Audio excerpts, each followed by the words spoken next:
Hoje vamos falar de um dos maiores ícones da música e da cultura brasileira. Seu nome é Renato Manfredini Júnior, o Renato Russo, líder da banda Legião Urbana e referência de toda uma geração que viveu e morreu nas décadas de 80 e 90 no nosso Brasil. Em meio a desenhos, cartas, anotações e bilhetes, o livro Só por Hoje e para Sempre traz reflexões e lembranças de Renato Russo, uma espécie de diário esquecido do grande artista que ele foi um dia. Nesse diário, Renato fala sobre as relações com os parceiros da banda, amigos, família e aborda a homossexualidade. Renato morreu em 1996, aos 36 anos, em decorrência da AIDS.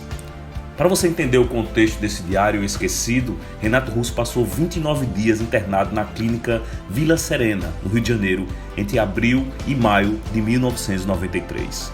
O cantor e compositor, um dos principais nomes do rock brasileiro dos anos 80 e 90, registrou todo o período de sua tentativa de reabilitação.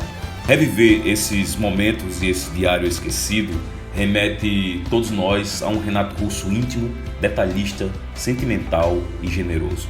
Meu trabalho. Por volta de 1994, antes de lançarmos nosso primeiro disco, estávamos em São Paulo para uma apresentação no clube Rose Bombom, uma casa new wave da moda na época, com capacidade para um público de 300 pessoas. E subi bêbado ao palco, o que atrapalhou minha dicção e deixou os outros membros da banda muito chateados, exceto o baixista, que também estava para lá de Bagdá. O público não notou nada, porque nossa música na época era muito barulhenta e todos acharam que minha performance era parte do show. Não era, eles adoraram de qualquer jeito, mas fiquei muito descontrolado e, como sempre, sozinho. Depois do show, porque ninguém queria falar comigo, acharam que tinha sido um desastre. Eu bebi, mas é claro, e achei com arrogância que isso era um comportamento tipicamente rock and roll, quando na verdade era antiprofissionalismo mesmo. Nossa pior apresentação deve ter sido em Angra dos Reis, em 1985, quando além de beber usei cocaína. Era um festival com várias bandas pessimamente organizado.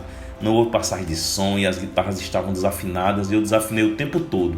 Logo eu, eleito o melhor cantor de rock pela revista Bis e JB dos 6 anos seguintes. Se estivesse sóbrio, eu teria controle sobre a situação, em vez de insistir que o erro não era só meu, o que de fato não era, mas sendo o líder da banda, a responsabilidade foi minha. Por acaso, nosso técnico de som gravou a apresentação e fiquei a noite inteira ouvindo aquilo, muito, mas muito chateado e frustrado. Me senti um perfeito idiota e prometi que isso nunca mais iria acontecer. Me senti muito mal. Até que em 1988, eu acho, veio o pior incidente. Tivemos que cancelar um show após a terceira música porque, além de não ter descansado, não me alimentei o suficiente e na noite anterior fiz uso abusivo de álcool e vários outros químicos. Entrei em pânico completo ao subir no palco e verificar que estava passando mal e sem voz. Isso se deu em Patos de Minas. Fizemos um show no dia seguinte, mas aí o público já havia destruído parte do ginásio e haveria notas em todos os jornais sobre o incidente. O show foi espetacular, mas de acordo com o médico que me atendeu, minha pressão estava tão alta que eu poderia ter morrido ali mesmo, de um infarto ou coisa parecida. Legal, né? Tive muito medo, muito, e depois disso nunca mais deixei essa situação se repetir por minha causa. Quase morri 3 vezes, uma vez no Rio, em casa, após o uso intenso de cocaína e álcool, e novamente sem me alimentar, só na base do iogurte. Outra no Rio também, e dessa vez tive que pedir para chamarem um médico em casa. E a pior de todas, em Brasília, onde estava com um parente meu e fui parar no hospital, já quase morto eu acho, em pânico, com taquicardia, etc. Parei então de usar cocaína e concentrei-me no álcool, que deve ter me levado a uma reação alérgica. Fiquei abstêmio por mais de 18 meses. Aí eu só fumava haxixe. Tive uma hepatite B séria, muito séria aliás, certamente ligada às falhas na minha alimentação. Nunca gostei muito de comida, por alguma razão eu não comia. Cheguei aos 50 quilos, o que para minha altura de 1,76 m fazia parecer alguém com anorexia nervosa. Fiz terapia após esse susto de hepatite e fiquei 2 anos sem beber. Usei haxixe e heroína no intervalo anterior a isso e maconha no final desses 2 anos, 90, 92. Tudo isso foi extremamente prejudicial à minha saúde, senti culpa, medo e vergonha. E minha família e amigos não sabem como continuei vivo. Nunca tive problema com dinheiro, estou tendo agora. Antes chegava ao absurdo de gastar $40 mil em viagens, como que fiz para Nova York e São Francisco em 89. Pagava doses a $6, bebia no mínimo 10 doses por dia, isso por 3 meses.